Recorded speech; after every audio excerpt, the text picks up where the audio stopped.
Madame, monsieur. Uni mais très différent. Madame, monsieur. Toujours en tiraillement. Marche ensemble, dorment ensemble, mais n'ont pas la même vision. Madame, monsieur.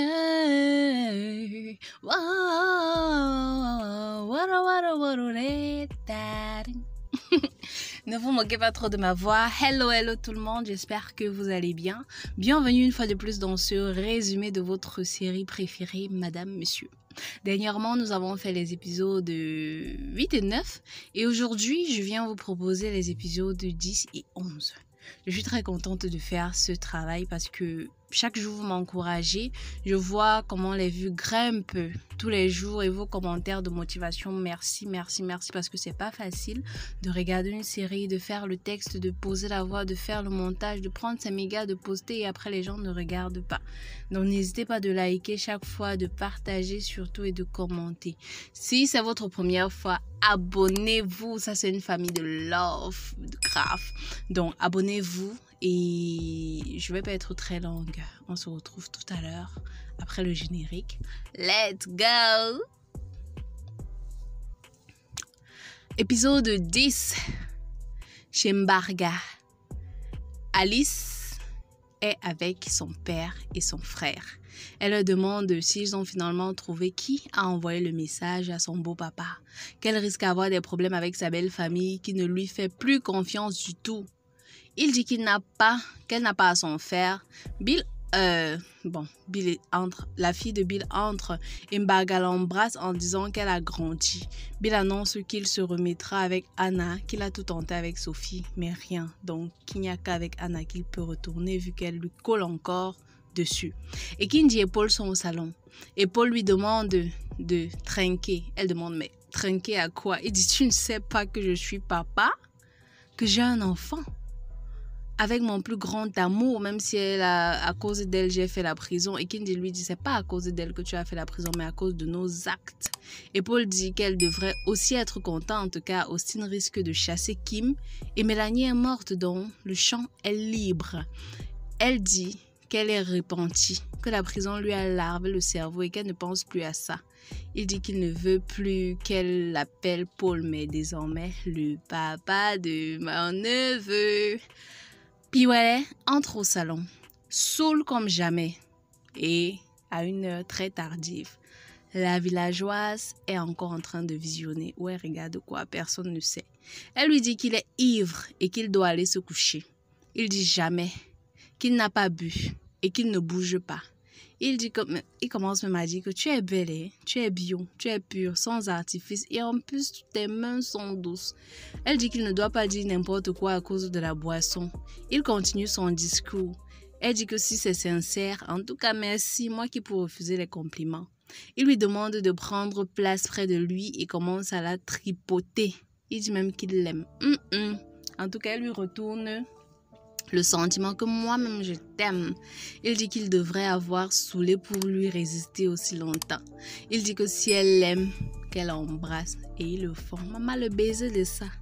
On dit que c'est une villageoise. La fille est professionnelle. Il dit que le baiser de ça. Ils ont passé la nuit au salon à faire l'amour. Anna bite. Et quand ils se lèvent le matin, ils crient. Elle dit qu'ils ont passé la nuit à faire les choses, que c'était bon jusqu'à parler même en patois, que c'est lui qui a insisté. Elle était tranquille, elle regardait sa télé. Elle demande si c'est bon à lui aussi comme c'était bon à lui.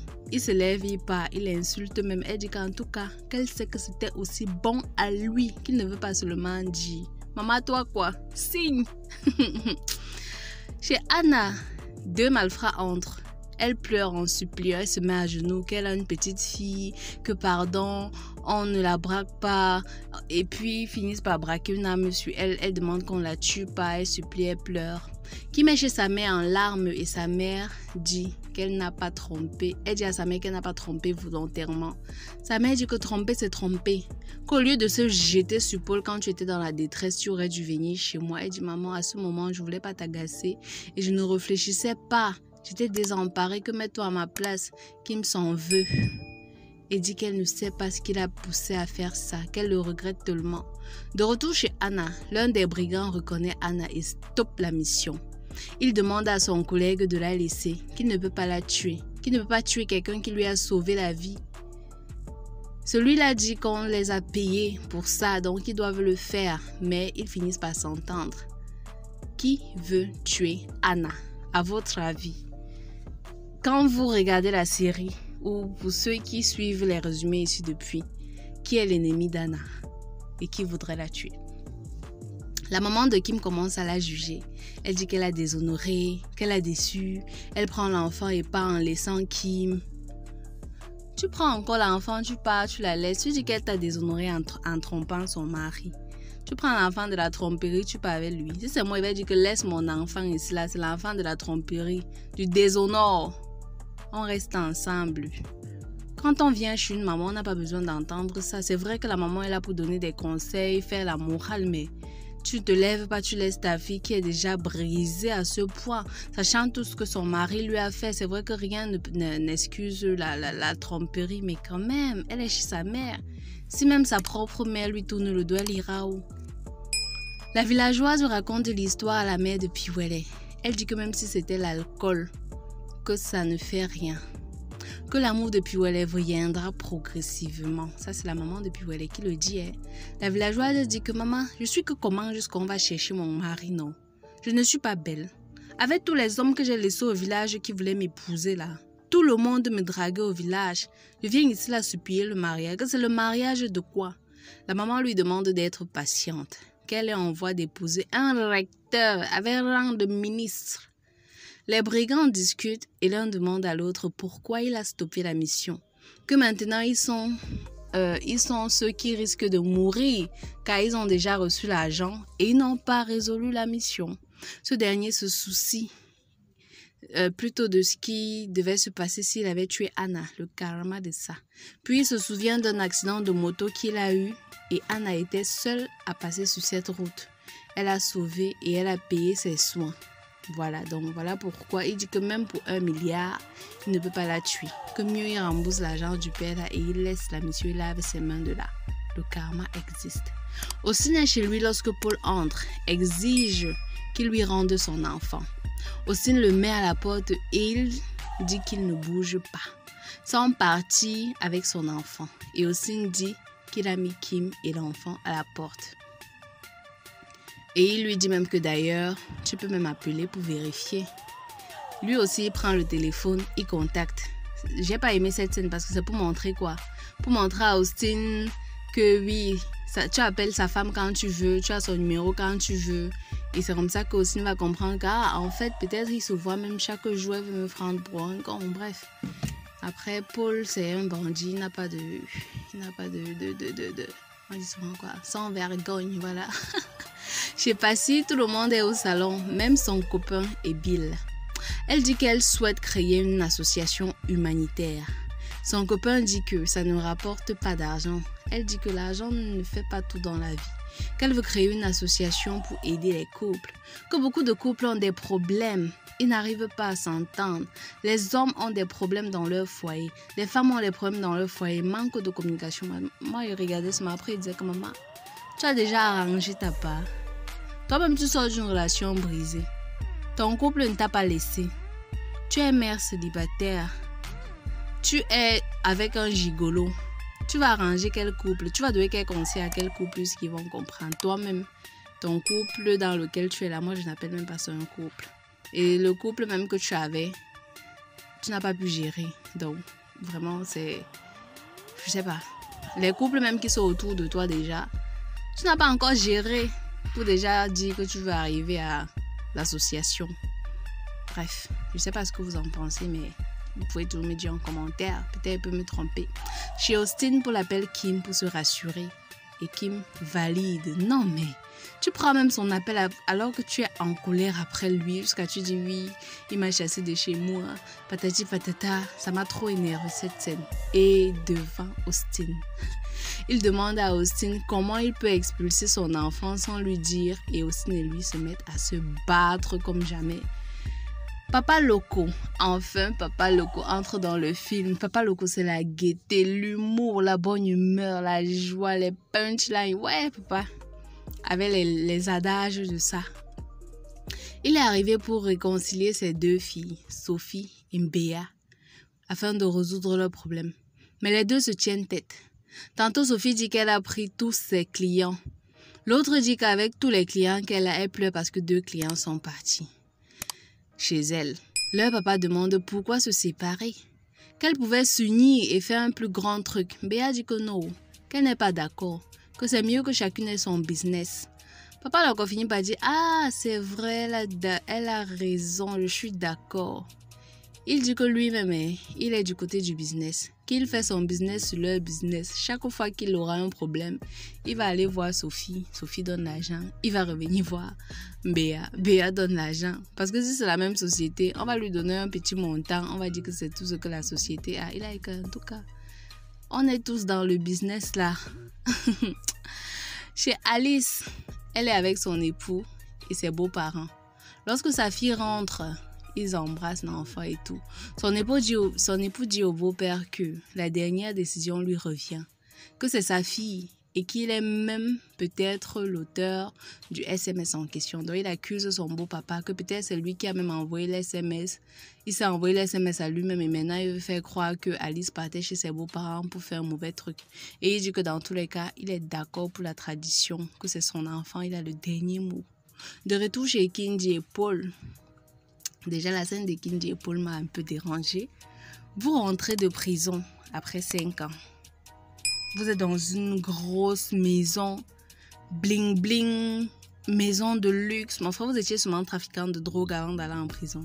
Non, même les trafiquants de drogue ne sont pas dans ce genre de maison. Et après, vous êtes toujours foiré, parce qu'on va voir plus tard comment Kinji va demander à l'autre de lui donner 50 000. Excusez-moi pour le bruit, désolé. Voilà, donc comme je disais, Kinji et Paul sont ensemble.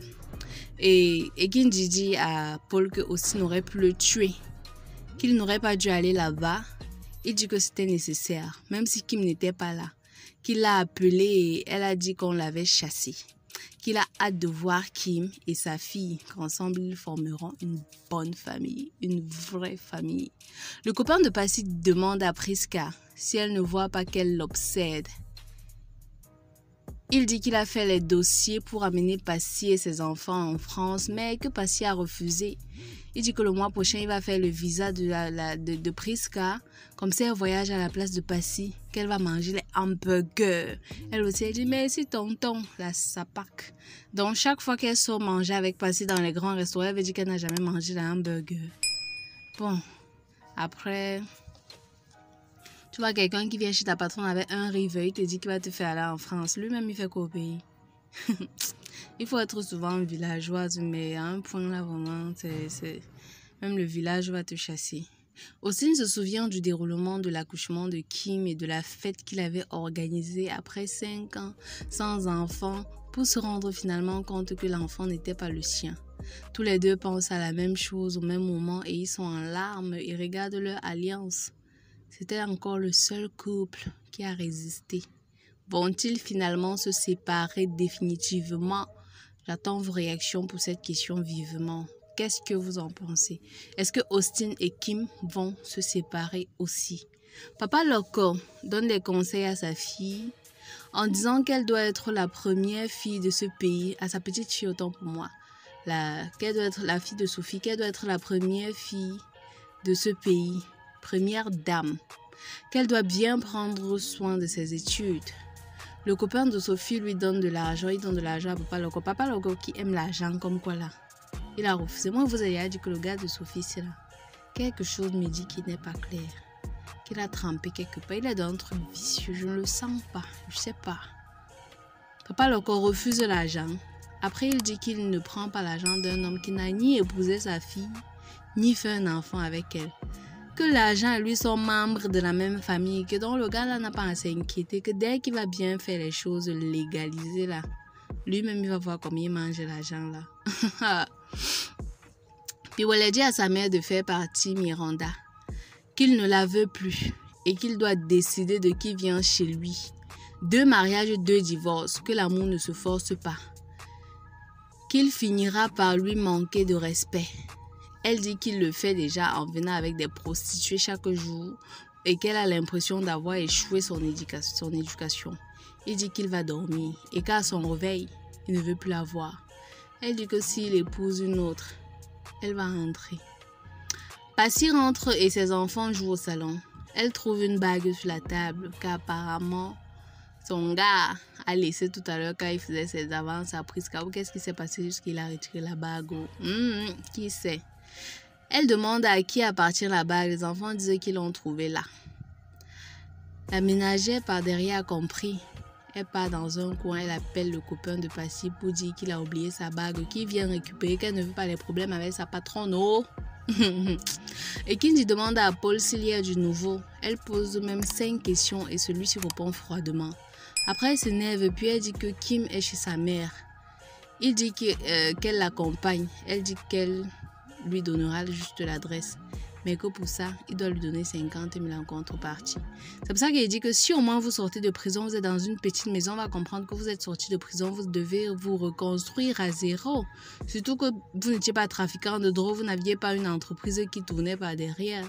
Donc là, voici, maintenant, ils sont dans une grosse maison, même pas l'appartement, une grosse maison. Et elle est en train de faire les quémandages de 50 000. Est-ce que vous-même, c'est crédible? Je ne suis pas réalisatrice, mais gars, disons-nous les choses. Passy appelle son gars disant qu'elle se posait des questions concernant la bague. Il dit qu'il a oublié la dernière fois qu'il était là pour la voir. Elle appelle donc Prisca, elle a grandi. Elle dit que son gars dit qu'il a oublié sa bague la dernière fois sur la table, qu'elle vient de la trouver. Ça veut dire qu'elle ne fait pas bien son ménage. Parce que si elle faisait bien son ménage, elle aurait vu cette bague. Puis Muriel se joint au jeu de ses enfants et demande à Prisca de disparaître. Et Kinji et Paul discutent et il accepte de donner les 50 000 et ils sont tous deux contents. Comme quoi, les bons comptes font de bons amis. Au bureau du recteur, enfin, on voit le Piwele est dans un bureau digne de ce nom. On le voit même d'abord dans un bureau pour la première fois depuis toutes les saisons de Madame Monsieur. C'est à féliciter pour un recteur avec rang de ministre. C'est vraiment à féliciter. Et une femme, c'est vrai que dans la saison 1, il était encore enseignant, mais bon. Même là, on ne l'avait jamais vu à l'école ou dans un truc, même au passage. Une femme entre dans son bureau. À première vue, je crois que c'est Elisabeth Sintiangono, celle qui a écrit le scénario de Madame Monsieur. Bon, je vais me rassurer de ça dans les épisodes de lundi. J'ai pas bien vu. Donc, je vais me rassurer de ça dans les prochains épisodes où elle apparaîtra. Elle commence à le séduire, qu'elle est amoureuse de lui. Elle lui fait des avances, mais ce dernier reste de marbre. Et d'ailleurs, il la chasse même de son bureau. Je ne sais pas à quoi rimer cette scène, peut-être pour nous dire que même au bureau, il a des avances, mais il n'est pas intéressé. Bref, je n'ai pas trop bien compris. C'était une scène sans transition, vraiment, et ça a bouleversé un peu le cours des événements. Barga s'apprête à sortir avec Hélène lorsque Anna entre et a une très grande révélation à faire. Il se pourrait que son enfant soit celui de Mbarga et non celui de Bill. Mof, la série, c'est là. D'où son refus total à la cérémonie traditionnelle. Gros choc pour Hélène qui tombe des nues. Donc finalement, il est le père de l'enfant d'Anna. Donc le père a goûté la chose du fils. C'est pour ça qu'il ne veut pas que le fils, qu'Alice fasse la tradition sur son fils, parce qu'il sait qu'Alice n'est pas son dernier enfant. Bref, bravo Mbarga. Vous, qu'est-ce que vous en pensez? C'était tout pour les épisodes de ce week-end. Bref, c'était les épisodes de vendredi. Désolé déjà pour le retard de publication et tout. Merci de rester toujours fidèle et de